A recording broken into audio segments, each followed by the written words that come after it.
என் மனது அன்றைக்கு வழக்கத்தை விட அதிகமாக அலைப்பாயவே நான் உடனே சஞ்சீவுக்கு அழைத்தேன். எப்போது வருவீர்கள் சஞ்சீவ்? துபாய்க்கு சென்று ரொம்ப நாட்கள் ஆகிவிட்டதே என்று நான் கேட்டேன். பிரியா, எனக்கு இப்போது விடுப்பு கிடைக்கவில்லை. இன்னும் சில மாதங்கள் ஆகலாம் என்று சஞ்சீவ் பதிலளித்தார். அவர் பேச்சை கேட்டதும் நான் மேலும் கலங்கி போனேன். உண்மையில் நீங்கள் ஏன் தான் இந்தியாவுக்கு வர மறுக்கிறீர்கள் என்று கேட்டேன். பிரியா, தயவு செய்து புரிந்து கொள். நான் கடுமையாக உழைத்தால்தான் நம்முடைய குடும்ப நிலை உயரும். இப்படி அடிக்கடி விடுமுறை எடுத்து வந்தால் என் வேலை போய்விடும். கொஞ்சம் நாள் பொறுமையாக இரு. நான் சீக்கிரம் திரும்பி வந்து விடுவேன். இப்போது சொந்த செலவில் வந்தால் அவ்வளவு பணம் செலவாகும். நம்முடைய முழு பட்ஜெட்டும் சிதைந்து போகும். கம்பெனியில் இருந்து விடுமுறை கிடைக்கும் போது அவர்களே விமான செலவையும் ஏற்றுக்கொள்வார்கள். என் சம்பளத்தில் எந்த பிடித்தமும் இருக்காது என்று அவர் தன் கஷ்டத்தை சொன்னார். என் இதயம் சோகத்தில் மூழ்கியது. ஆனாலும் நான் விடாமல் அதையெல்லாம் பரவாயில்லை, உங்கள் சொந்த பணத்தில் விடுமுறை எடுத்துக்கொண்டு இப்போதே வாருங்கள் என்று பிடிவாதம் பிடித்தேன். இவ்வளவு பணத்தை நான் இந்தியாவுக்கு வர செலவழித்தால் பிறகு எப்படி குடும்பம் நடக்கும்? இன்னும் சில மாதங்கள் காத்திரு என்று அவர் மீண்டும் சொன்னதும் நான் மௌனமாகி போனேன். திருமணமாகி 1.5 மாதத்திலேயே சஞ்சீவ் துபாய் சென்றார். இப்போது எங்கள் திருமண பந்தம் முடிந்து 2 வருடங்கள் ஆக போகிறது. அவரை எதிர்பார்த்து காத்திருந்து நான் பைத்தியமாகவே ஆகிவிட்டேன். புதுமண வாழ்க்கையை கொண்டாடுவது குறித்து நான் கண்ட கனவுகள் அனைத்தும் தூள் தூளாகி விட்டன. என் கணவருடன் சேர்ந்து எல்லா இடங்களிலும் செல்ல வேண்டும். மனம் நிறைய காதல் பேச்சு பேச வேண்டும். அன்பை வெளிப்படுத்த வேண்டும். ஒவ்வொரு இரவும் அவர் மார்பில் சாய்ந்து கழிய வேண்டும் என்று எத்தனை கனவுகள்! ஆனால் அந்த கனவுகள் அனைத்தும் கண்ணாடியைப் போல உடைந்து சிதறிவிட்டன. சஞ்சுவும் துபாயில் இருந்து தனது தவிப்பையும் வேதனையும் சொல்லிக் கொண்டே இருப்பார். என்னால் இனிமேல் இருக்க முடியாது, சீக்கிரம் இந்தியா வந்து விடுவேன் என்று அவர் பேசும்போதெல்லாம் எனக்கும் ஒரு புதிய நம்பிக்கை பிறக்கும். ஆனாலும் காத்திருந்து காத்திருந்து 2 வருடங்கள் ஓடிவிட்டன. சஞ்சு மட்டும் இன்னும் திரும்பவே இல்லை. ஒவ்வொரு முறையும் ஏதோ ஒரு புதிய காரணத்தை சொல்லி என்னை தட்டி கழிப்பார். பிரியா, நீ புரிந்து கொள்ள முயற்சி செய். உங்களையும் குடும்பத்தினரையும் பிரிந்து இருப்பது எனக்கும் எளிதானதல்ல. ஆனால் வெளிநாட்டில் சம்பாதிப்பது அவ்வளவு சாதாரண விஷயமில்லை. முதலாளிகளின் பேச்சை கேட்க வேண்டும். மீறி போனால் வேலையை விட்டு நீக்க ஒரு நொடி கூட யோசிக்க மாட்டார்கள். இவ்வளவு வேலையில்லா திண்டாட்டம் இருக்கும்போது அவர்களுக்கு வேலையாட்களுக்கு பஞ்சம் இல்லை. என்னை நீக்கிவிட்டால் இன்னொருவர் வந்து விடுவார். ஆனால் என் வேலை போய்விட்டால் நம் குடும்பம் எப்படி நடக்கும்? விடுமுறை கிடைக்கவில்லை என்றால் எப்படி வருவது என்று அவர் தனது நிலையை விளக்கினார். திருமணம் ஆனதிலிருந்தே சஞ்சீவை விட்டு பிரிந்தே இருக்கிறேன். என் மனதை தேற்றிக்கொண்டு காலத்தை ஓட்டிக் கொண்டிருக்கிறேன்.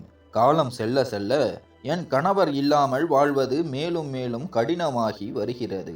எங்களுக்கு நிச்சயம் செய்யப்பட்ட திருமணம்தான். இருந்தும் 1.5 மாதத்தில் சஞ்சீவ் என் மீது பொழிந்த அன்பினால் நான் அவர் காதலுக்கு அடிமையாகிவிட்டேன். அவர் இல்லாமல் ஒரு கணம் கூட இருக்க முடியாத நிலை. சீக்கிரம் திரும்பி வந்து நமக்கென்று ஒரு தனி வீடு கட்டுவோம் என்று சொல்லிவிட்டு தான் அவர் சென்றார். இந்த மாமியார் வீட்டிற்கு சேவை செய்து என் மனம் சலித்து போய்விட்டது. மனதளவில் சந்தோஷமாக இருந்தால் வீட்டு வேலைகளை செய்வதில் கூட ஒரு மகிழ்ச்சி இருக்கும். ஆனால் என் கணவரும் இல்லை. அவர் அன்பும் என்னோடு இல்லை. வெறுமனே அவர்களுக்கு சேவகம் செய்யும் ஒரு வேலைக்காரியைப் போல நான் மாறிப்போனேன். சில சமயங்களில் கோபத்தில் என் அம்மா வீட்டிற்கு சென்று அவர்களிடமே சண்டை போடுவேன். இது என்ன திருமணம்? கணவர் கூடவே இல்லை. அவருக்கு சம்பாதிக்கும் கவலைதான் இருக்கிறதே தவிர நான் எப்படி இருக்கிறேன் என்ற கவலை இல்லை என்று சத்தம் போடுவேன். திருமணத்திற்கு பிறகு 1.5 மாதம்தான் சஞ்சீவுடன் இருந்தேன். இப்போது நான் இன்னும் திருமணம் ஆகாதவள் போல உணர்கிறேன். சஞ்சீவும் என்னை விட்டு வெகு தொலைவில் அமர்ந்து எனக்காக வருந்தினார். ஆனால் அவர் வருத்தப்படுவதால் என்ன பயன்? அவர் என்னோடு அருகில் இல்லையே. உன் படங்களை எனக்கு அனுப்பு, அவற்றை பார்த்து என் சோர்வை போக்கிக் கொள்வேன் என்று அவர் கேட்பார். சில சமயம் வீடியோ அழைப்பு வரும்போது நான் அழுவேன். அவரோ, கவலைப்படாதே, அடுத்த வாரமே விடுமுறை கிடைக்குமா என்று பார்க்கிறேன். நான் வந்து விடுவேன். நீ அதிகமாக பரிதவிக்காதே என்று ஆறுதல் கூறுவார். ஒரு புது நம்பிக்கை ஊட்டிவிட்டு அடுத்த வாரம் விடுமுறை கிடைக்கவில்லை என்று சொல்லி என் இதயத்தை மறுபடியும் உடைத்து விடுவார் சஞ்சு. சஞ்சு போன பிறகு என்னை பராமரிப்பதையும் அழகுபடுத்திக் கொள்வதையும் நான் விட்டுவிட்டேன். ஆனால் சஞ்சு என் சோகத்தை பற்றி கவலைப்பட்டார். வீடியோ அழைப்பின் போது என் மோசமான தோற்றத்தை பார்த்து அவரும் வருத்தப்படுவார். பிரியா, என்ன கோலம் இது? பல வருடங்களாக நோய்வாய்ப்பட்டவள் போல இருக்கிறாய். உன்னை நீயே அழகுபடுத்திக் கொள். புதிய புகைப்படங்கள் எடுத்து எனக்கு அனுப்பு என்று அவர் கேட்பார். அவர் ஆசைக்காக நான் மீண்டும் கொஞ்சம் கொஞ்சமாக என்னை சீரமைத்து கொள்ள ஆரம்பித்தேன். தயாராகி அழகான படங்களை எடுத்து அவருக்கு அனுப்பினேன். என் படங்களை பார்த்த சஞ்சு என் மேல் பைத்தியமானார். என்னை பாராட்டுவார். அதை கேட்டு நான் வெட்கப்படுவேன். எனக்கு பாராட்டு கேட்பதென்றால் ரொம்பவும் பிடிக்கும். நான் அழகாகவும் இருந்தேன். அவர் என்னை புகழ்ந்தபோது என் துயரங்கள் அனைத்தையும் மறந்துவிட்டேன். அவருடைய வார்த்தைகள் என் இதயத்தை குதூகலப்படுத்தின. ஆனால் என் மாமியாருக்கு என் இந்த சிரிப்பும் மகிழ்ச்சியும் பிடிக்கவில்லை. ஒரு நாள் என்னை கூப்பிட்டு, உன் கணவர் வீட்டில் இல்லை, நீ யாருக்காக இவ்வளவு அலங்காரம் செய்கிறாய் என்று கேட்டார். நான் திடுக்கிட்டு போனேன். அத்தை, சஞ்சு வீடியோ கால் செய்யும் போது நான் சோகமான தோற்றத்தில் இருப்பதை பார்த்து வருத்தப்படுகிறார். அதனால் தான் அவர் சொல்லியபடி கொஞ்சம் அழகுபடுத்திக் கொள்கிறேன் என்று சொன்னேன். என் மாமியார் பழமைவாதி. சஞ்சு என் மீது இப்படி பாசம் காட்டுவது அவருக்கு கண்ணை குத்தியது. அவர் நெற்றியில் சுருக்கங்கள் விழ, சஞ்சு ஒரு நாளைக்கு ஒரு முறைத்தான் வீடியோ கால் செய்கிறான். ஆனால் நீ நாள் முழுவதும் பூசியும் மொழுகியும் இருக்கிறாய். இப்படி சிருங்காரம் செய்து வீட்டில் சுற்ற என்ன அவசியம்? வீட்டில் இளைய மச்சான் இருக்கிறான், மூத்த மச்சான் இருக்கிறான். நீ இப்படி அலங்கரித்து திரிந்தால் அவர்கள் கவனம் உன் பக்கம் திரும்பும். கொஞ்சம் கவனமாக இரு என்று கண்டித்தார். நான் அமைதியாகிவிட்டேன். எனக்கு ஒரு இளைய மச்சானும் ஒரு மூத்த மச்சானும் இருந்தார்கள். சஞ்சு நடுமகன். நான் தான் இந்த குடும்பத்தின் முதல் மருமகள். என் மூத்த மச்சானுக்கு இன்னும் திருமணமாகவில்லை. மாமியார் அவர் பெண்களை வெறுப்பவர் என்று சொன்னார். அவருக்கு நிச்சயம் நடந்தது. ஆனால் திருமணத்திற்கு சிறிது காலத்திற்கு முன் அவர் நிச்சயதார்த்தத்தை முறித்து கொண்டார். இந்த விஷயம் எனக்கு விசித்திரமாக தோன்றியது. ஆனால் நான் அதை பற்றி அதிகம் கவலைப்படவில்லை. என் பிரச்சனைகளே எனக்கு நிறைய இருந்தது. கணவர் அருகில் இல்லை. மாமியாரின் கட்டுப்பாடுகள் நாளுக்கு நாள் அதிகரித்தன. என் மனநிலை மிகவும் மோசமாகியது. சஞ்சு அழைக்கும் போதெல்லாம் நான் அழுது விடுவேன். உன் அம்மா இப்போது நான் அலங்காரம் செய்வதற்கு கூட தடை விதித்து விட்டார்கள் என்று குறைப்பட்டேன். இதை கேட்ட சஞ்சு, பரவாயில்லை, அம்மா சொல்வது சரிதான். நீ என் மனைவி. நான் இருக்கும்போது அலங்காரம் செய்வதுதான் நல்லது. வீட்டில் என் இளம் சகோதரர்கள் இருக்கிறார்கள். நீ இப்படி அலங்கரித்து திரிவது நன்றாக இருக்காது. நீ ஒரு வேலை செய். நான் இரவு வீடியோ கால் செய்கிறேன். இரவில் மட்டும் உன்னை தயாராக வைத்துக்கொள். காலையில் சாதாரணமாக இரு என்று என்னை சமாதானப்படுத்த முயன்றார். சஞ்சுவின் இந்த எண்ணம் கூட எனக்கு வேதனை அளித்தது. எனக்கும் அவர் மேல் நம்பிக்கை இல்லை போல. நான் லேசாக அலங்காரம் செய்தாலும் என் மாமியார் என்னை கண்டிப்பார். நான் மிகவும் அழகான பெண். மேக்கப் போட்டால் மேலும் மிளிர்வேன். என் அழகு என் இளைய மச்சான் மற்றும் மூத்த மச்சானின் கவனத்தை ஈர்த்தது உண்மைதான். என் மாமியாருக்கு கணவன் இல்லாத நேரத்தில் நான் தவறான பாதைக்கு சென்று விடுவேனோ என்ற பயம் இருந்தது. நான் இளம் பெண், புதிய திருமணம் நடந்தவள். திருமணத்திற்கு பிறகு ஒரு பெண்ணுக்கு தன் கணவனுடன் வாழ வேண்டும் என்ற இயல்பான ஆசை இருக்கும். கணவரால் அந்த ஆசைகளை நிறைவேற்ற முடியாமல் போகும்போது மனைவி தடமாறலாம். இந்த பயம்தான் என் மாமியாருக்கு இருந்தது. நான் நவீன வண்ணமயமான சேலை உடுத்தினால் கூட என் மாமியார் உடனே நிறுத்தி விடுவார். இப்படிப்பட்ட சேலை அணிந்து என்ன பயன்? நீல கை சட்டை அணி, தலை மீது முக்காடு போடு. இவ்வளவு முழுமையான அலங்காரம் செய்ய தேவையில்லை. வீட்டின் இளம் பையன்கள் இருக்கின்றார்கள். உனக்கு சற்றும் கவலை இல்லையா? உன் அலட்சியம் ஒரு நாள் உனக்கே கேடாய் முடியும். உனக்கு திருமணம் ஆகிவிட்டது என்பதற்காக நீ என்ன வேண்டுமானாலும் செய்யலாம் என்று அர்த்தமில்லை. திருமணமான பெண்ணும் எச்சரிக்கையாக இருக்க வேண்டும் என்று அறிவுறுத்துவார். நான் மிகவும் மனச்சோர்வுக்கு ஆளானேன். எனக்கு சிறு வயதிலிருந்தே அலங்கார பிரியராக இருக்கும் பழக்கம் இருந்தது. நான் அழகாக இருந்ததால் என்னை தயார்படுத்தி கொள்வேன். இப்போது மாமியார் தடுக்கிறார். கணவரிடம் புகார் செய்தால் அவரும் அம்மா சொல்வது சரிதான் என்று சொல்கிறார். அதனால் நான் என் தாய் வீட்டில் இருக்க எனக்கு அனுமதி கொடுங்கள், நான் சுதந்திரமாக இருக்கலாமே என்று சஞ்சீவிடம் கேட்டேன். இதற்கு சஞ்சீவ் சம்மதிக்கவில்லை. நம்முடைய குடும்பத்தினர் மிகவும் பழமையான குணம் கொண்டவர்கள். நீ தாய் வீட்டிற்கு சென்று உட்கார்ந்தால் கணவன் வெளிநாட்டில் இருக்கிறான், மனைவி தாய் வீட்டில் சென்று சுகபோகமாக இருக்கிறாள் என்று மேலும் பேசுவார்கள். நீ என் மனைவி, என் வீட்டிலும் என் தாயுடன் இரு, என் தாயை கவனித்துக்கொள் என்று சொன்னார். நான் இப்போது சலித்து போனேன். என்னுடைய வாழ்க்கை மிகவும் உணர்ச்சியற்றதாக மாறியது. இந்த குடும்பமே எனக்கு விசித்திரமாக தெரிந்தது.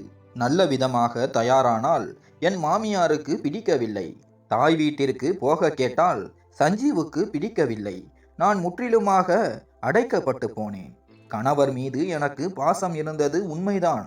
அவர் அவ்வளவு அழகான, வசீகரமான, அன்பான இளைஞர்.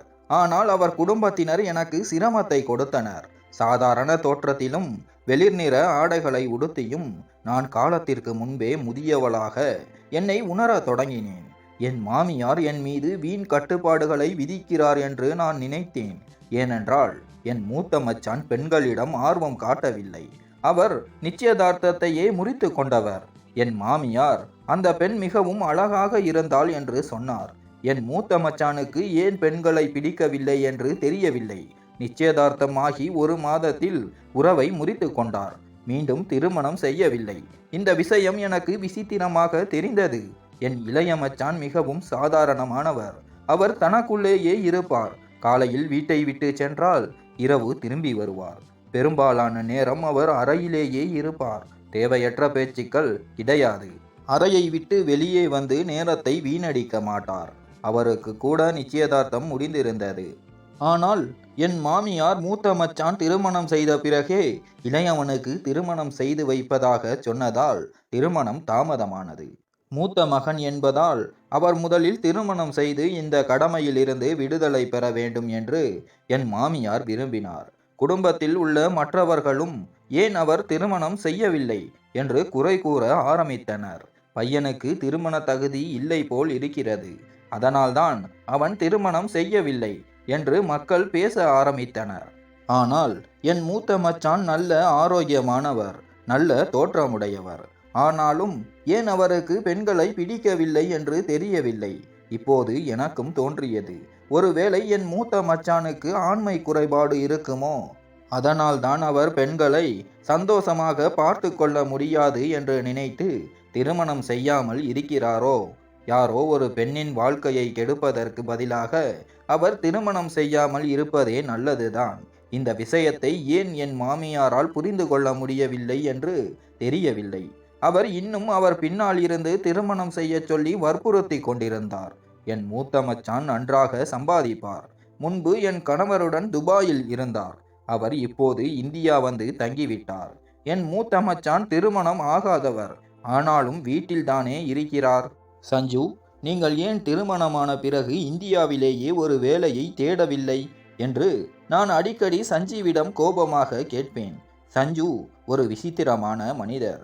மனைவியை தனியாக வீட்டில் விட்டுவிட்டு அங்கே வெளிநாட்டில் கஷ்டப்பட்டு உழைக்கிறார். இங்கே நான் ஒவ்வொரு கணமும் மனம் குமுறி கொண்டிருக்கிறேன்.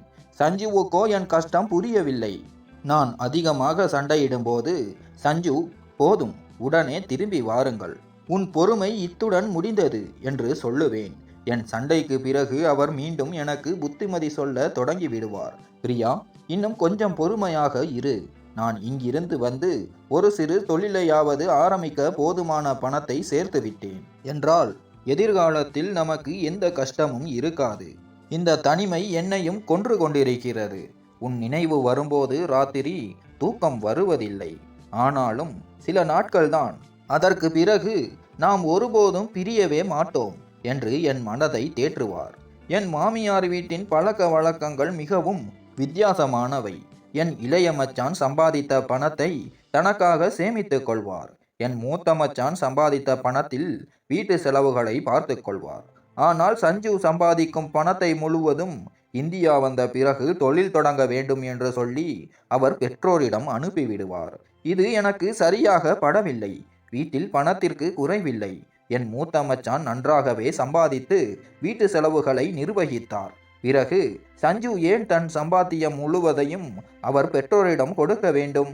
அதை அவர் தன் தனிப்பட்ட கணக்கில் சேமித்து வைக்கலாமே. பலமுறை நான் மெதுவாக சஞ்சுவிடம், நீங்கள் உங்கள் பணத்தை என் வங்கி கணக்கிற்கு அனுப்புங்கள் என்று சொல்லியிருக்கிறேன். ஆனால் அதை கேட்டதும் சஞ்சு கோபத்தில் வெடித்து விடுவார். இப்போதே உன்னுடையது என்னுடையது என்று பேச ஆரம்பித்து விட்டாயா? நான் என் பெற்றோரை விட்டு தனி இல்லை என்று அவர் சொன்னபோது நான் மௌனமானேன். மாமியார் கண்டித்ததால் நான் அழகுபடுத்துவதையும் அலங்காரம் செய்வதையும் விட்டுவிட்டேன். இரவில் தூங்கும்போது சஞ்சீவின் நினைவு என்னை வாட்டும். அவர் கைகளில் சேர துடித்தேன். பொறுத்து கொள்ள முடியாமல் குளியலறைக்குள் சென்று நீண்ட நேரம் குளிப்பேன். என் அழகை பார்த்து என் உணர்வுகள் மேலும் கொந்தளிக்கும். இப்போது எனக்கு ஒரு விசித்திரமான பழக்கம் ஆரம்பித்தது. நான் குளிக்கும் போதெல்லாம் என் அழகை விதவிதமான கோணங்களில் புகைப்படம் எடுப்பேன். அதை பார்த்தபோது நான் ஏன் மகிழ்ந்தேன் என்று எனக்கே தெரியவில்லை. இந்த பழக்கம் அதிகரித்தது. என் அதிக நேரத்தை நான் குளியல் அறையிலேயே கழிக்க ஆரம்பித்தேன். வெவ்வேறு போஸ்களில் என் படங்களை எடுத்துக்கொள்வேன். என் மனம் கட்டுப்பாட்டை மீறி சென்றது. ஒரு நாள் உணர்ச்சி வசப்பட்டு நல்ல பெண்கள் செய்யக்கூடாத ஒரு காரியத்தை செய்துவிட்டேன். என் அழகை யாராவது புகழ வேண்டும் என்று ஆசைப்பட்டேன். என் அழகிய உடல்வாகை ஒரு ஆண் பாராட்ட வேண்டும் என்று விரும்பினேன். அதனால் நான் அந்த செயலை செய்தபோது எனக்கு சற்றும் வெட்கமில்லை.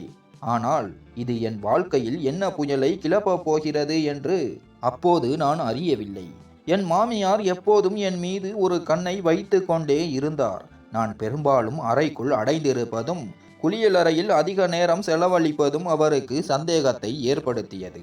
அடிக்கடி என்னிடம் கேள்விகள் கேட்பார். என்னை பார்க்கும்போது அவர் முகத்தில் வேறுபாடுகள் தெரியும். ஒரு நாள் என் மொபைல் போன் பழுதாகிவிட்டது. நான் ஒரேயடியாக பதறி போனேன். போன் இல்லாமல் ஒரு நாளும் என்னால் இருக்க முடியாது. புதிதாக பிறந்த இந்த புகைப்படம் எடுக்கும் ஆசை என் மேல் அதிக ஆதிக்கம் செலுத்தியது. போனை சரி செய்ய கடையில் கொடுக்க வேண்டும். ஆனால் என் மொபைலில் அபாயகரமான படங்கள் இருந்தன. யாராவது பார்த்தால் நான் பதிலளிக்க வேண்டியிருக்கும். சஞ்சு என் மாமியாரின் எண்ணுக்கு அழைத்து என்னிடம் பேசினார். நான் போன் பழுதாகிவிட்டதை சொன்னேன். சஞ்சு, கவலைப்படாதே.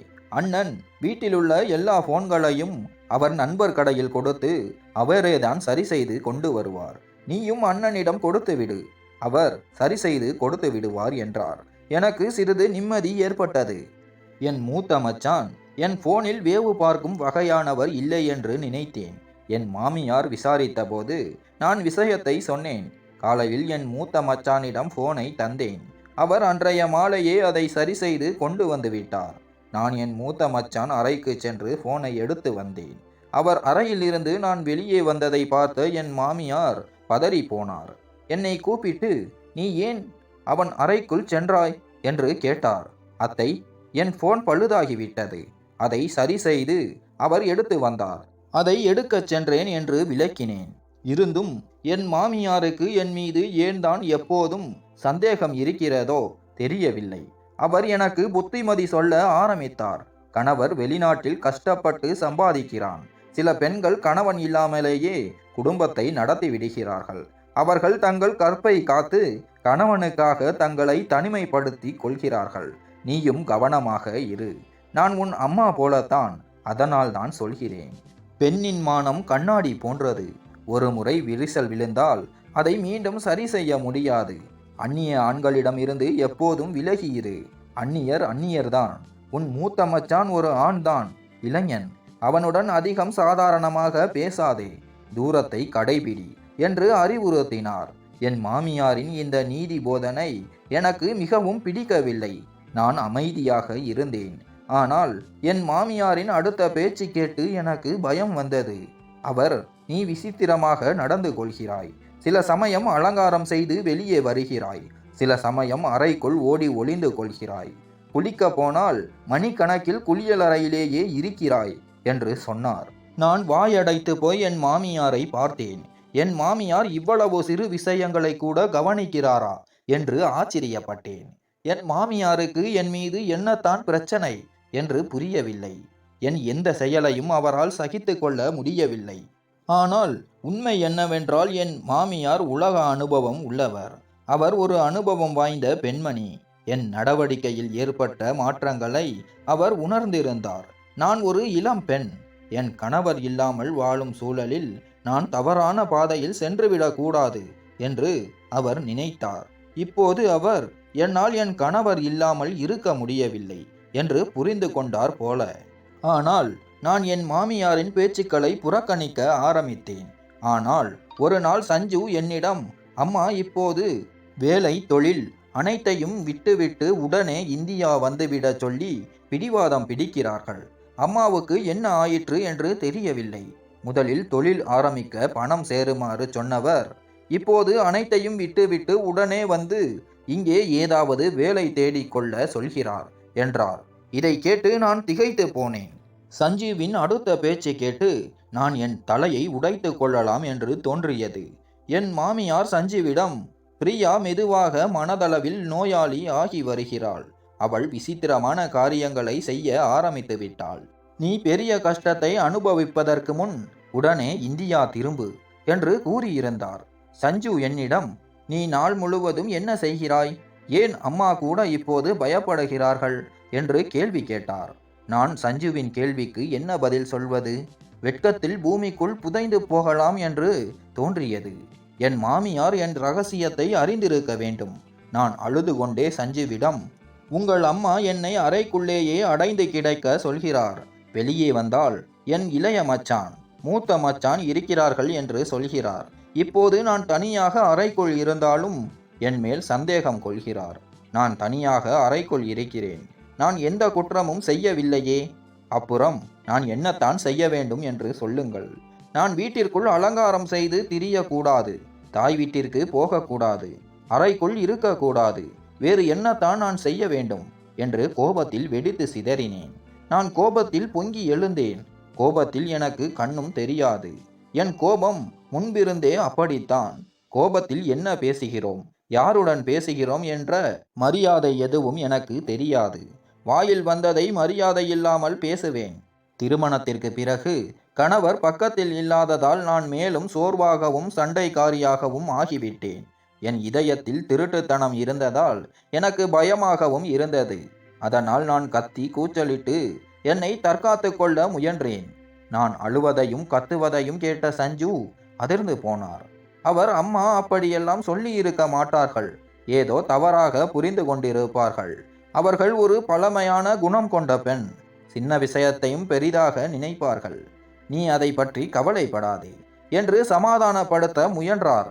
நான் சஞ்சீவிடம், அப்படியானால் நீங்கள் உடனே இந்தியாவிற்கு வாருங்கள், அல்லது என்னை என் தாய் வீட்டிற்கு அனுப்புங்கள். எனக்கு இந்த வீட்டில் மூச்சு திணறுகிறது என்று சண்டையிட்டேன். சஞ்சு கவலைப்பட்டு என் மாமியாரை அழைத்து, பிரியாவை அதிகம் கட்டுப்படுத்த வேண்டாம். அவள் ஏற்கனவே என்னை விட்டு பிரிந்து தவிக்கிறாள் என்று கூறினார். அதற்கு பிறகு என் மாமியார் என்னை கட்டுப்படுத்துவதை விட்டுவிட்டார். ஆனால் அவருடைய பார்வை எப்போதும் என் மீதுதான் இருந்தது. என் மாமியாரின் இந்த மாற்றத்தை கண்டு நான் ஆச்சரியப்பட்டேன். இந்த 2 வருடங்களில் என் மாமியார் யாருடைய தனிப்பட்ட விஷயத்திலும் தலையிட மாட்டார் என்று நான் புரிந்து கொண்டிருந்தேன். அவர் எப்போதும் என்னிடம் மரியாதையாகவே பேசுவார். ஆனால் இப்போது என் மாமியார் என்னை பற்றி பேசுவதும் சந்தேகம் கொள்வதும் எனக்கு வேதனையாக இருந்தது. என் மாமியார் தினமும் படுக்கும் முன் ஒரு கிளாஸ் பால் குடிப்பார். அதை கொடுக்க அவர் அறைக்கு சென்றேன். ஆனால் கதவிலேயே நின்றுவிட்டேன். ஏனென்றால் உள்ளே இருந்து வந்த சத்தம், அந்த பேச்சுக்களில் என் பெயரும் இடம்பெற்றிருந்தது. என் பெயரை கேட்டதும் நான் கதவில் ஒட்டினார் போல நின்றேன். என் மாமியாரும் என் மூத்த மச்சானும் கதவை மூடி பேசிக் கொண்டிருந்தனர். அவர்கள் பேசியதை கேட்டு என் உயிரே போய்விட்டது. என் மூத்த மச்சானின் கழுத்தை பிடித்து விடலாம் என்று தோன்றியது. அவர் இவ்வளவு மோசமானவர் என்று நான் நினைக்கவில்லை. ஆனால் வீண் பிரச்சனையை நான் வளர்க்க விரும்பவில்லை. என் அறைக்கு வந்து தலையை பிடித்து கொண்டு அமர்ந்தேன். அந்த பேச்சுகளை நினைத்து நான் பைத்தியம் பிடிப்பது போல உணர்ந்தேன். என் மூத்த மச்சான் ஒரு நல்ல மனிதர் என்று நினைத்தேன். ஆனால் அவர் இப்படிப்பட்ட ஒரு மோசமானவர் என்று எனக்கு தெரியாது. வெட்கத்தாலும் அவமானத்தாலும் என் நிலைமை மோசமானது. என் கணவரிடம் கூட இதை சொல்ல வெட்கப்பட்டேன். அந்த இரவு முழுவதையும் நான் கவலையிலேயே கழித்தேன். ஒரு நாள் இந்த கவலையில் என் மொபைலை எடுத்து பார்த்தேன். என் படங்களை பார்த்தேன். சும்மா ஒரு சின்ன குறும்பு செய்யலாம் என்று நினைத்து ஒரு அழகான கவர்ச்சியான புகைப்படத்தை எடுத்து சஞ்சீவுக்கு அனுப்பலாம் என்று தோன்றியது. அடுத்த கணம் ஒரு மிக அழகான ஆடையுடன் இருந்த என் புகைப்படத்தை எடுத்து சஞ்சீவின் எண்ணுக்கு அனுப்பினேன். ஆனால் அடுத்த கணமே என் மூச்சு நின்று போனது. ஏனென்றால் தவறுதலாக அந்த புகைப்படத்தை நான் என் மூத்த மச்சானின் எண்ணுக்கும் அனுப்பிவிட்டேன். நான் கடிகாரத்தை பார்த்தேன். இரவு 1 மணி. இந்த நேரத்தில் என் மூத்த மச்சான் தூங்கிக் கொண்டிருப்பார் என்று நினைத்தேன். ஆனால் காலையில் அவர் விழிப்பதற்குள் அந்த படத்தை எப்படியாவது நீக்க வேண்டும். என்னால் காலை வரை காத்திருக்க முடியாது. என் படம் அப்படிப்பட்டதல்ல. அதை வேறு ஒரு ஆண் பார்க்கக்கூடாது. என்னால் எந்த பொய்யும் சொல்ல முடியாது. என்ன செய்வது என்று எனக்கு புரியவில்லை. கவலையில் நான் அறைக்குள் அங்கும் இங்கும் நடக்க ஆரம்பித்தேன். நான் என்ன செய்ய வேண்டும் என்று நினைத்து தலை சுற்றியது. இப்போது என் மூத்த மச்சான் அறைக்குள் சென்றால் நான் விபரீதமானவள் என்று எல்லோரும் நினைப்பார்கள். நான் என் தரப்பிலிருந்து அந்த படத்தை டெலிட் செய்துவிட்டேன். ஆனாலும் எனக்கு பயம் இருந்தது. இன்றைய தொழில்நுட்ப வளர்ச்சியில் நீக்கப்பட்ட செய்திகளை கூட மீண்டும் பார்க்க முடியும். என் மூத்த மச்சான் அறைக்குள் சென்று அவர் மொபைலை எடுத்து அந்த படத்தை நீக்கிவிடலாம் என்று நினைத்தேன். ஆனால் அப்படி செய்தால் என் மூத்த மச்சான் என்னை தவறான பெண் என்று நினைப்பார். இருந்தாலும் பயத்துடன் அறை கதவுக்கு வெளியே எட்டி பார்த்தேன். வீடு அமைதியாக இருந்தது. எல்லோரும் அவரவர் அறைகளில் நிம்மதியாக தூங்கிக் கொண்டிருந்தன.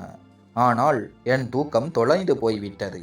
என் மூத்த மச்சானின் மொபைலில் இருந்து அந்த படத்தை நீக்கும் வரை எனக்கு சமாதானம் கிடைக்காது. நான் என் அறையில் இருந்து மெதுவாக வெளியே வந்து மெல்ல அடி வைத்து என் மூத்த மச்சான் அறையை நோக்கி சென்றேன். என் இதயம் பயங்கரமாக துடித்தது. நான் பயந்து போய் என் மாமனாரோ மாமியாரோ பார்த்துவிட்டால் என் மேல் சந்தேகம் கொள்வார்களே என்று நடுங்கிக் கொண்டே மெதுவாக அடியெடுத்து வைத்து மூத்த மச்சான் அறைக்குள் சென்றேன். அங்கும் இருள் சூழ்ந்திருந்தது. என் மூத்த மச்சான் படுக்கையில் ஆழ்ந்த உறக்கத்தில் இருந்தார். நான் மிகவும் கவனமாக நடந்து படுக்கைக்கு அருகில் இருந்த மேசையை அடைந்தேன். நல்ல வேளையாக மொபைல் அங்கேயே கிடந்தது. நான் அதை எடுத்து திறக்க முயன்றபோது அதில் கைரேகை பூட்டு இருப்பதை பார்த்தேன். இப்போது என்ன செய்வது? நான் படுத்திருந்த என் மூத்த மச்சானை பார்த்தேன். சிறிது முயற்சித்தால் பூட்டை திறக்க முடியும் என்று தோன்றியது. நான் தூங்கிக் கொண்டிருந்த அவர் அருகில் சென்று அவர் பெருவிரலை மெதுவாக எடுத்து மொபைல் திரையில் வைத்தேன். பூட்டு உடனே திறந்து கொண்டது. நான் விரைவாக செயல்பட்டு என் புகைப்படங்களை நீக்க படத்தொகுப்பை திறந்தேன். ஆனால் அதை பார்த்ததும் வீட்டின் கூரையே என் தலையில் விழுந்தது போல உணர்ந்தேன். என் மூத்த மச்சானின் மொபைலில் நான் அனுப்பிய அந்த ஒரே ஒரு புகைப்படம் மட்டுமல்ல, இன்னும் எண்ணற்ற புகைப்படங்களும் வீடியோக்களும் இருந்தன. இதை பார்த்து நான் அதிர்ச்சியில் உறைந்து போனேன். இவை அனைத்தும் நான் தனியாக எடுத்த புகைப்படங்கள். என் கணவர் சஞ்சீவையோ அல்லது வேறு யாருக்கோ காட்டுவதை பற்றி நான் நினைக்கவே முடியாது. அந்த புகைப்படங்களும் வீடியோக்களும் அப்படிப்பட்டவை. நான் வெறித்து பார்த்து கொண்டிருந்தேன். என் கைகள் நடுங்கின.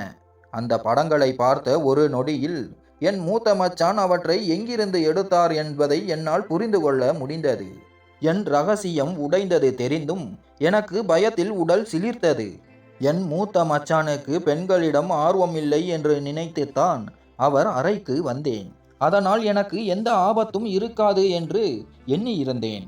ஆனால் இங்கே என் மூத்த மச்சானின் மொபைலில் என் ஆபாச படங்களே நிரம்பியிருந்தன.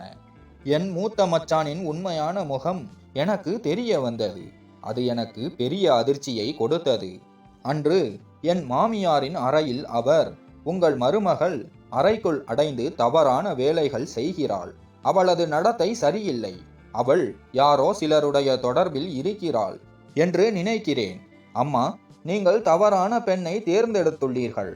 நீங்கள் பெண்ணின் அழகை பார்த்தீர்கள், ஆனால் குணத்தை சரியாக விசாரிக்கவில்லை என்று என் மாமியாரிடம் பேசினார். அதை கேட்டு எனக்கு கோபமும் குழப்பமும் வந்தது. என் மூத்த மச்சான் ஏன் என்னை பற்றி இப்படி பேசுகிறார் என்று நான் யோசித்தேன். அப்போது என் மூத்த மச்சான் என் அறை மற்றும் குளியலறையின் ரகசியங்கள் அனைத்தையும் அறிந்திருக்கிறார் என்று எனக்கு தெரியாது.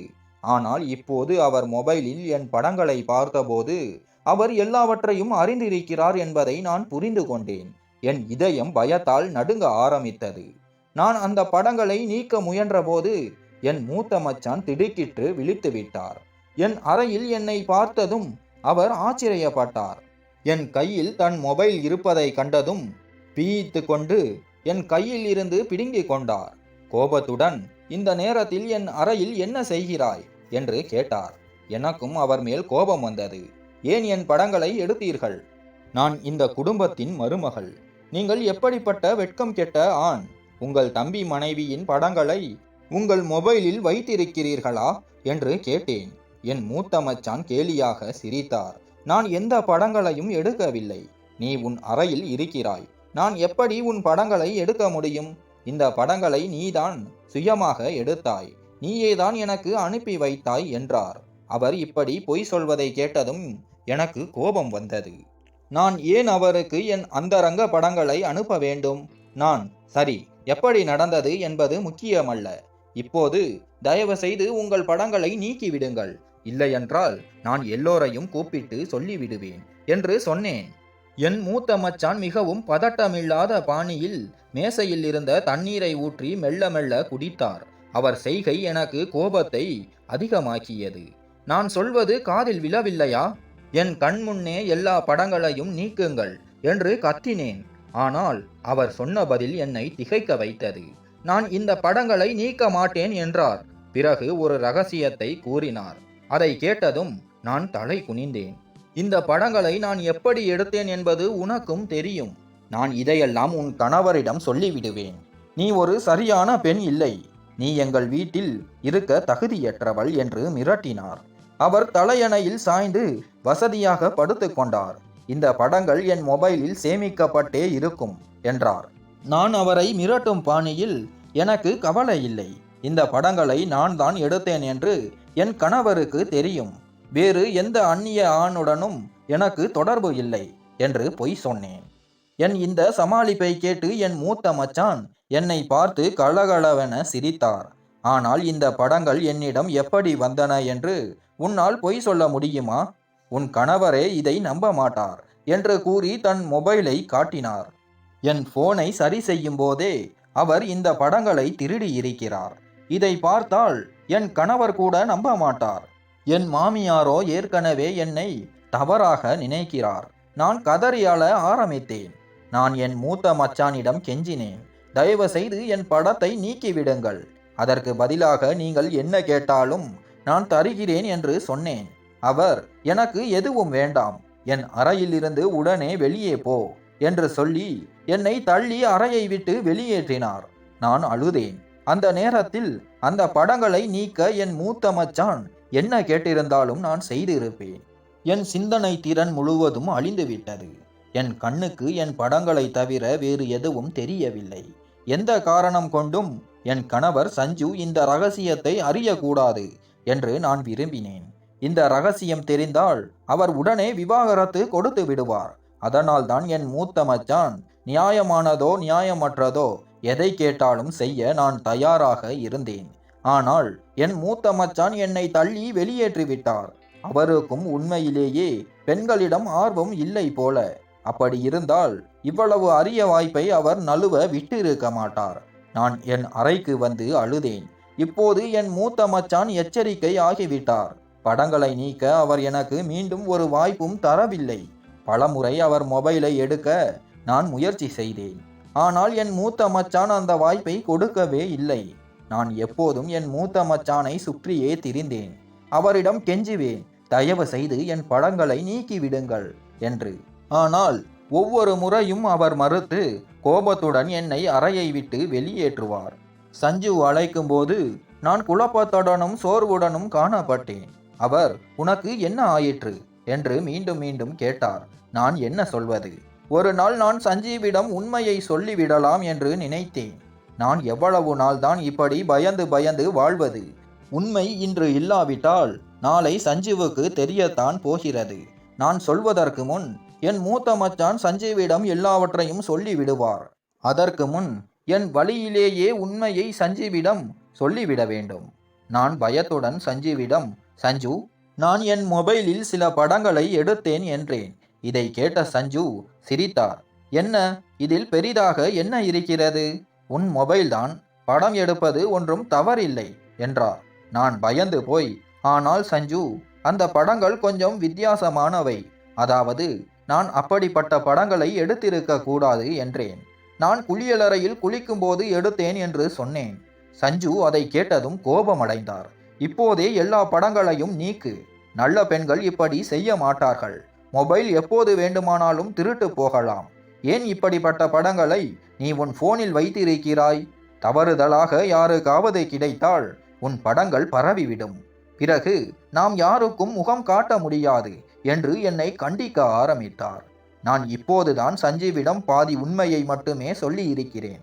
இந்த படங்களை நான் ஏன் எடுத்தேன் என்ற முழு உண்மையை அவரிடம் சொல்லி இருந்தால் அவர் என்னை தற்போது விவாகரத்து செய்து வீட்டை விட்டு வெளியேற்றியிருப்பார்.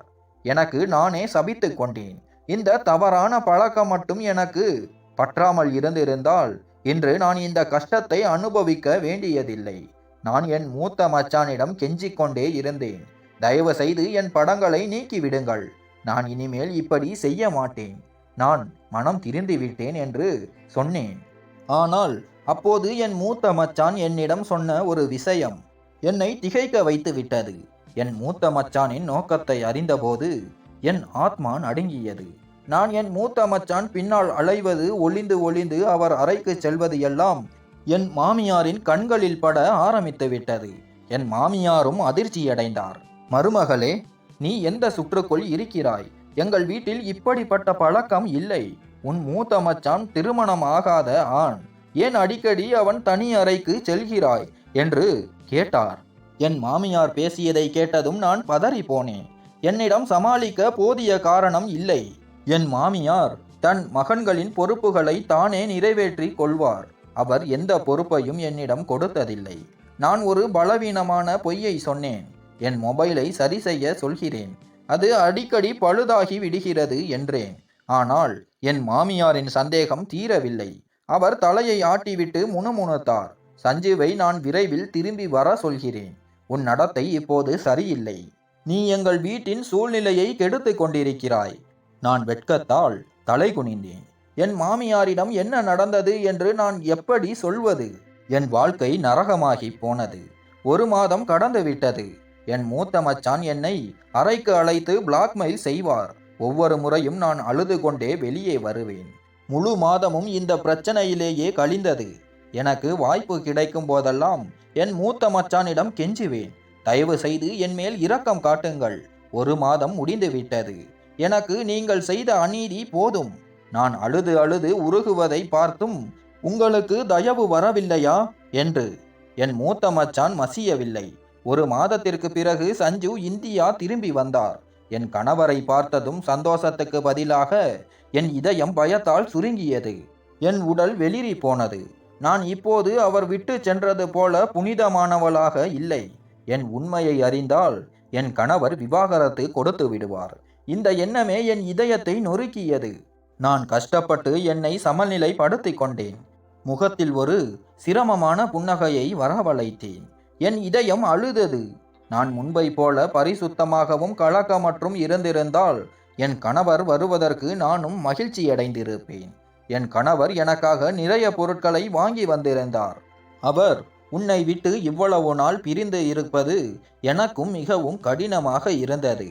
ஆனால் நம் இருவரின் எதிர்காலத்திற்காகவும் நான் கஷ்டப்பட்டேன். அதனால் நமக்கு ஒருபோதும் பணத்தட்டுப்பாடு வரக்கூடாது என்று சஞ்சீவ் கூறி நான் அவருக்காக காத்திருந்ததற்கு நன்றி தெரிவித்தேன். சஞ்சீவின் அன்பான வார்த்தைகளை கேட்டதும் நான் வெட்கத்தால் அழத் தொடங்கினேன். என்னால் சுமக்க முடியாத அளவுக்கு குற்ற உணர்ச்சியின் சுமை என்னை அழுத்தியது. என் கண் முன்னே நான் தரம் தாழ்த்தி விட்டேன் என்ற எண்ணம் என்னை வாட்டியது. நான் அழுவதை பார்த்த சஞ்சு பதறி போய், என்ன ஆயிற்று? இப்போது நான் வந்து விட்டேன் அல்லவா, பிறகு ஏன் அழுகிறாய் என்று கேட்டார். நான் பொய் சொன்னேன். இது சந்தோஷ கண்ணீர் சஞ்சு, என் கணவர் வந்த மகிழ்ச்சி என்றேன். கணவர் வந்த பிறகும் தனியாக இருக்கும்போது நான் என் மூத்த மச்சானிடம் சென்று, என் மீது தயவு காட்டுங்கள், என்னை கெடுத்து விடாதீர்கள், நான் சாதாரண பெண், தவறுதலாக பாவம் செய்து விட்டேன், இப்போது வருந்துகிறேன் என்று மன்றாடுவேன். என் மூத்த மச்சான் அப்போது நான் உண்மையை சஞ்சீவிடம் கண்டிப்பாக சொல்லுவேன். சரி, அவன் பெரிய மனம் கொண்டவன் என்றால் உண்மைகள் அனைத்தையும் அறிந்த பிறகு உன்னை மன்னித்து விடுவானாகில் நான் உன் பாதையில் இருந்து விலகிக் கொள்கிறேன். உன் வழியில் ஒருபோதும் தடையாக இருக்க மாட்டேன். நான் தன்மானம் உள்ள ஆண். என் சகோதரனின் முன்னிலையிலும் அந்நிய ஆண்களுக்கும் உன்னை பகிரங்கப்படுத்திய ஒரு பெண்ணை என் வீட்டில் ஏற்றுக்கொள்ள என் மனசாட்சி அனுமதிக்கவில்லை. ஆனால் என் சகோதரன் சஞ்சு பெரிய மனதுடன் உன்னை மன்னித்தால் ஒருவேளை அவன் உன்னை ஏற்றுக்கொள்வான். நான் அவன் இடத்தில் இருந்திருந்தால் உன்னை ஒருபோதும் மன்னித்து இருக்க மாட்டேன் என்று அவர் வாயிலிருந்து வந்த வார்த்தைகளை கேட்டு நான் நிலை குலைந்து போனேன். நான் மூத்த மச்சான் அறைக்கு சென்ற முதல் நாளிலிருந்தே அவர் என்னை அவமானப்படுத்தி கொண்டிருந்தார். நான் வீடியோக்களையும் படங்களையும் நீக்க சொன்ன போதே நான் இப்போது சஞ்சுவுக்காக காத்திருக்கிறேன். உன்னுடைய இந்த செயலை நான் அவனிடம் கண்டிப்பாக காட்டுவேன். நானே உன் மொபைலை சரி செய்யாமல் இருந்திருந்தால் என் சகோதரனின் மானத்தை நீ ஏலம் போடுவது எனக்கு ஒருபோதும் தெரிந்திருக்காது என்று கூறியிருந்தார். என் தவறை நினைத்து தலை பிடித்து கதறினேன். என் படங்களை நீக்க என் மூத்த மச்சான் முன் என்னை நானே அர்ப்பணிக்கவும் முன்வந்தேன். என் இந்த கூற்றால் என் மூத்த மச்சான் திகைத்து போனார். நீ ஒரு கேடுகெட்ட பெண், நீ வெறும் படங்களுடன் மட்டுமே இருப்பாய் என்று நினைத்தேன். ஆனால் நீ உன் உடலையும் என்னிடம் ஒப்படைக்க தயாராகிவிட்டாய். நீ என்னுடன் இதை செய்ய தயாரானால் வேறு எந்த ஆணுடனும் இதை செய்ய முடியும். நீ ஒரு துரோகி, கற்பு இல்லாதவள், கணவன் இல்லாத நேரத்தில் அந்நிய ஆண்களுடன் சுகம் தேடுபவள் என்று இவ்வளவு அவமான சொற்களால் என்னை துளைத்தார். அந்த அவமானங்களுக்கு நான் நசுங்கி போனேன். ஆனாலும் என் மூத்த மச்சான் என்னை தொடக்கூட இல்லை. என் அந்த சலுகைக்கு அவர் கோபத்துடன் உன்னை போன்ற பெண்ணை தேர்ந்தெடுக்க கூட நான் விரும்பவில்லை என்றார். என் வருங்கால மனைவியும் மிகவும் அழகானவள். அவள் அழகை கண்டு எல்லோரும் பைத்தியமாவார்கள். நானும் அவள் மேல் காதல் கொண்டேன். ஆனாலும் அவளுடன் நான் நிச்சயதார்த்தத்தை முறித்து கொண்டேன். ஏன் தெரியுமா? அவள் கற்பு தவறியவள். அவளுக்கு வேறு ஆண்களுடன் உறவு இருந்தது. அன்று முதல் எனக்கு பெண்களின் மேல் தீவிர வெறுப்பு வந்துவிட்டது. எங்கள் சகோதரர்களுக்கு இப்படிப்பட்ட பெண்கள் தான் கிடைப்பார்களா? எங்கள் சகோதரனின் வீட்டில் இப்படிப்பட்ட குணமில்லாத பெண்ணை என்னால் சகித்து கொள்ள முடியாது. என் சகோதரன் வெளிநாட்டில் உன் சுகத்திற்காக அலைந்து திரிகிறான். நீயோ இங்கே அவன் மானத்தை குறைத்து கொண்டிருக்கிறாய் என்றார். என் மூத்த மச்சான் எனக்காக எந்த வழியையும் விட்டு வைக்கவில்லை. ஒரு நாள் என் வீட்டில் என் மாமியார் மாமனார் இல்லாத நேரத்தில் என் மூத்த மச்சான் சஞ்சு மற்றும் நான் மட்டுமே இருந்தோம். அப்போது என் மூத்த மச்சான் என் அசல் முகத்தை சஞ்சீவிடம் வெளிப்படுத்தினார். உன் மனைவி எடுத்த இந்த படங்களை நூற்றுக்கணக்கான ஆயிரக்கணக்கான காம கண்ணுள்ள ஆண்கள் பார்க்கிறார்கள். உன் மனைவியின் அழகை புகழ்ந்து ஆபாச கருத்துக்களை பதிவிடுகிறார்கள். இவள் அதை கண்டு மகிழ்கிறாள் என்றார். நான் தலை குனிந்து அழுதேன். சஞ்சு என்னை அவநம்பிக்கையுடன் பார்த்தார். பிறகு அவர் தன் அண்ணன் மீது கோபமாக கத்தி, என் அப்பாவி மனைவி மேல் என்ன பழி சுமத்துகிறீர்கள் என்றார். என் மூத்த மச்சான் என் சமூக ஊடக கணக்கை திறந்து சஞ்சீவிடம் போனை தந்தார். என் மொபைலை சரி செய்யும் போது என் மூத்த மச்சான் என் கணக்கின் விவரங்களையும் திரைப்படங்களையும் எடுத்து வைத்திருந்தார். நான் என் கணக்கை நீக்கியிருந்தாலும் அந்த ஸ்கிரீன்ஷாட்டுகள் சாட்சியாக இருந்தன. நான் அழுது என் கணவரிடம் என் தவறை மன்னிக்கும்படி வேண்டினேன். நான் தவறு செய்துவிட்டேன். நான் இப்போது என் ஐடியை நீக்கிவிட்டேன். என்னை மன்னித்து விடுங்கள். மீண்டும் இந்த தவறை செய்ய மாட்டேன் என்று கெஞ்சினேன். ஆனால் சஞ்சு என்னை தள்ளிவிட்டு வீட்டை விட்டு வெளியேற்றினார். நான் அழுது கொண்டே என் தாயார் வீட்டிற்கு வந்தேன். ஒரு சின்ன தவறால் என் வாழ்க்கையையே நான் கெடுத்து விட்டேன். என் அம்மா உண்மையை அறிந்தபோது அவரும் என்னை திட்டினார். எந்த ஆணும் தன் மனைவி வேறு ஒருவருக்கு தன் அழகை காட்டுவதை சகித்து கொள்ள மாட்டான். நீ வரம்பு மீறிவிட்டாய்.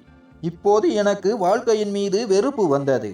சஞ்சு இல்லாமல் வாழ முடியாது என்று நினைத்தேன். தன் தனிமையை போக்க நான் செய்த அந்த தவறான பழக்கத்தால் என்னையே அழித்து கொண்டேன். இனி தனிமை இருக்காது என்று நினைத்தேன். ஆனால் அதுவே என் வாழ்க்கையை கெடுத்து விட்டது. வாழ்க்கை வெறுத்து போனதால் என் வாழ்க்கையை முடித்து கொள்ள முடிவு செய்து கொண்டேன். இனி நான் வாழ விரும்பவில்லை. ஆனால் விதி என் மீது இன்னும் இரக்கம் காட்டியது போல. சுயநினைவு திரும்பிய போது நான் மருத்துவமனை அறையில் இருந்தேன்.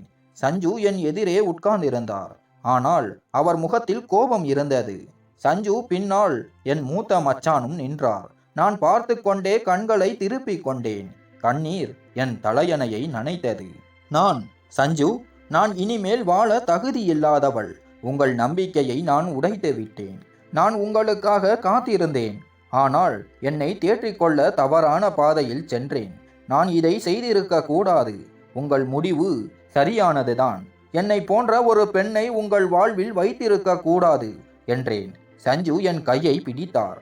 நீ என் மனதில் உன் மீதான அன்பையும் மரியாதையும் குறைத்து விட்டாய். இருந்தாலும் அண்ணன் எனக்கு விளக்கம் அளித்ததால் நான் உனக்கு ஒரு வாய்ப்பு அளிக்க விரும்புகிறேன். ஆனால் நினைவில் வைத்துக்கொள், இனிமேல் என் கண்ணில் சிறிது தவறு கூட பட்டால் அதுதான் உன் வாழ்க்கையின் கடைசி நாளாக இருக்கும் என்று சொன்னார். சஞ்சுவின் பெரிய மனதை கண்டு நான் ஆச்சரியப்பட்டேன். அவர் என்னை மன்னித்து விட்டார். எனக்கு ஒரு வாய்ப்பு கொடுத்தார். சஞ்சு வெளியே சென்றார். ஆனால் என் மூத்த மச்சான் அங்கேயே இருந்தார். அவர் என் படுக்கை அருகில் வந்து, பிரியா, நான் சஞ்சுவிடம் உன் படங்களையும் ஐடியையும் பற்றி மட்டுமே சொன்னேன். அந்த படங்களை நீக்க நீ என்னை சந்தித்து உன் உடலை எனக்கு கொடுக்க முன்வந்தது பற்றி நான் அவனிடம் சொல்லவில்லை. நான் இந்த உண்மையை சஞ்சீவிடம் சொல்லியிருந்தால் அவன் உன்னை ஒருபோதும் ஏற்றுக்கொண்டிருக்க மாட்டான். ஆனால் நான் உண்மையை சஞ்சீவிடம் மறைத்தேன். இனிமேல் நீ தவறு செய்ய மாட்டாய் என்று நம்புகிறேன். நீ இதுவரை செய்ததெல்லாம் வெறும் படங்களுடன் மட்டுமே நின்றுவிட்டது. அதை தாண்டி நீ வேறு எந்த அந்நிய ஆணுடனும் தவறான உறவு வைத்து கொள்ளவில்லை. இந்த தகவல்களை எல்லாம் முழுமையாக சேகரித்த பின்னரே நான் இந்த உண்மையை சஞ்சீவிடம் மறைத்தேன். நீ இன்னும் என் சகோதரனுக்கு குறியவள்தான். ஆனால் நான் உன்னை சந்தேகப்பட்டால் நான் இந்த உண்மைகள் அனைத்தையும் சஞ்சீவிடம் சொல்லி அவன் வாழ்க்கையிலிருந்து உன்னை விலக்கி விடுவேன் என்றார். நான் என் மூத்த மச்சானுக்கு நன்றி சொன்னேன். என் மூத்த மச்சான் உண்மையிலேயே ஒரு நல்ல மனிதர். அவர் வாழ்க்கையில் ஒரு நல்ல விசுவாசமான பெண் அமைய வேண்டும் என்று நான் மனதார பிரார்த்தித்தேன். சில நாட்களில் நான் குணமடைந்து வீட்டிற்கு திரும்பினேன். என் தவறான பழக்கங்களை எல்லாம் விட்டுவிட்டேன். முழு மனதுடன் சஞ்சீவுக்கும் என் மாமியாருக்கும் சேவை செய்ய ஆரம்பித்தேன். என் மாமனார் வீட்டிலோ சஞ்சீவிடமோ என்னை குறை சொல்ல வாய்ப்பளிக்க கூடாது என்று நினைத்தேன். சஞ்சு உண்மையிலேயே மிகவும் நல்லவர். என் தவறுகள் அனைத்தையும் மன்னித்து என்னை மனதார ஏற்றுக்கொண்டார். நான் தகுதியானவள் போல எனக்கு அவர் அன்பு கொடுத்தார். சில சமயங்களில் என் கணவரின் கஷ்டத்தை புரிந்து கொள்ளாமல் என் தனிமையை போக்க நான் அந்த தவறான பழக்கத்தை வளர்த்து கொண்டதை நினைத்து எனக்கே வெட்கமாக இருந்தது. இறுதியாக நான் சொல்ல விரும்புவது, பெண்களின் மானம் கண்ணாடி போல மிகவும் மென்மையானது. அதை பாதுகாக்க வேண்டும். உங்கள் ஒரு சிறிய தவறு கூட உங்கள் மானத்தை கிழித்து போட்டு விடலாம். எல்லோருடைய வாழ்க்கையிலும் சஞ்சுவை போல உண்மையாக காதலிக்கும் ஒரு துணை கிடைப்பதில்லை. இந்த கதையை பற்றி உங்களுடைய கருத்துக்களை தெரிவிக்கவும். கதை பிடித்திருந்தால் லைக் மற்றும் சப்ஸ்கிரைப் செய்யவும். நன்றி.